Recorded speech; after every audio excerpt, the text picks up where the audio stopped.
And this is the end, final game. Extremely fun character. Okay, let's start with the video.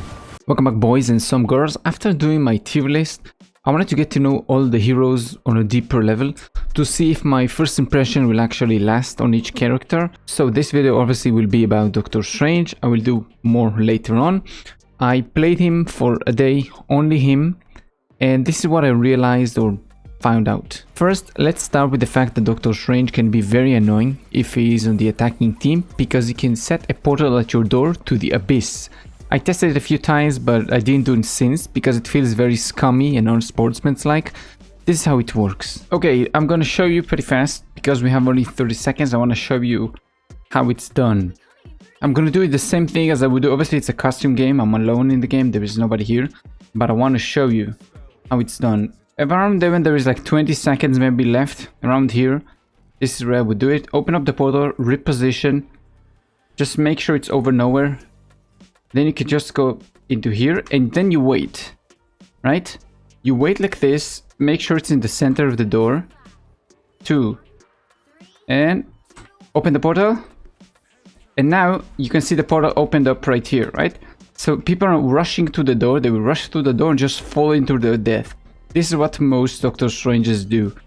It's kind of scummy and I really don't like doing that, but that's what they do. Now that you know how it works, try to avoid it using what you just saw. Besides that, Strange is a very good main tank. He can deal a lot of damage from his teammate, he can protect allies from enemy ults, he can destroy a lot of environment to help against hiding flanks. There's a lot of utility to this character. Alright, so on the healing department, on the protecting department, his shield has 800 health, which is like holding Hulk in front of your face to take damage. It is pretty substantial. I learned that just mindlessly holding your shield is not very smart, as the enemy will just break it and leave you unprotected. You need to learn when to time your shields with your pushes or against the enemy pushes. You can save your teammates from many ults like Iron Man, Magneto, or even another Doctor Strange. You can even tank a Star-Lord ult or a Punisher ult, but it does require you to sacrifice some of your health and all of your shield. The Doc does a decent amount of damage if he focuses on that, but it will cost you some of the damage you could have shielded from your allies. Sometimes it could win you a fight that ends the game, and sometimes it's just better to do the damage yourself. It all depends on the situation. Continuing to talk about the supporting abilities that the Doc has, let's talk about the portal. It has insane potential. I'm sure you have already seen some cool shorts or clips of an Iron Man ult coming from behind you out of nowhere, or just the whole enemy team just showing up from behind a plant. Even without anyone else, you could combo your portal with your ultimate for a big stun on the entire enemy team. However, learning how to use the portals can take some time. I had to make the mistake of opening the portal on the objective to realize that I cannot shield all the damage that will come toward my allies. There are a lot of cool uses and interesting opportunities to use the portal, but you just need to find them out yourself. I want to quickly mention his E, which is an explosion around you that deals decent amount of damage. To actually be able to use the explosion, you need to hit an enemy at least once, but the more hits you do on the enemy, the more damage you will do. And this goes up to 100.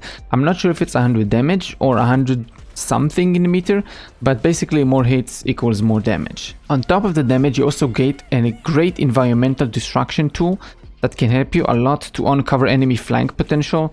And also a small tip before we finish talking about the E is whenever you have that annoying Spider-Man jumping all around you, behind you, trying to kill your support or something, you can just finish him off by using the E. Even if he's above you or behind you, you can just keep hitting the enemy tank and just E to help out your support against him.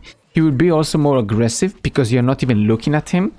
And obviously this tip will only work until Spider-Man player will realize this and they will get away from you.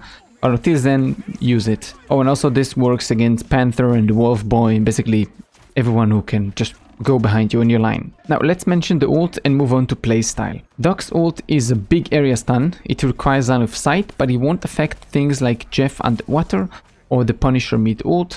I don't have the full list of what you can and cannot hit. You do need to experiment with it yourself to see what it is and what isn't affected. Okay, playstyle.